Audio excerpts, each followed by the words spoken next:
এই দোয়াটা শিখে নেন, ইনশাআল্লাহ আপনার জীবনের সমস্ত সংকট কেটে যাবে।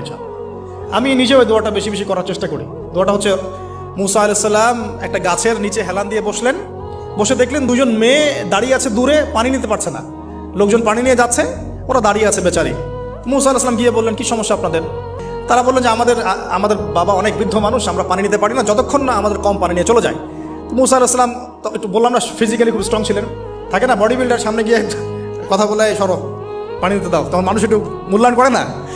তো মুসা আলাইহিস সালাম এভাবে পানি নিয়ে দিলেন এবং বাছুরদেরকে পানি পান করালেন, করিয়ে গাছের নিচে এসে বসে আছেন। বসে বসে তিনি দোয়া করছেন, এই যে দোয়াটা তিনি দোয়া করছেন, রব্বি, একটা নেক কাজ করলেন, নেক কাজ করলেন না, মানুষের উপকার করলেন, নেক কাজ করে এসে গাছের নিচে বসে দোয়া করছেন, আল্লাহ এখানে তো আমার খাবার পানি বাসস্থান কিছুই নাই, আমি কি করব?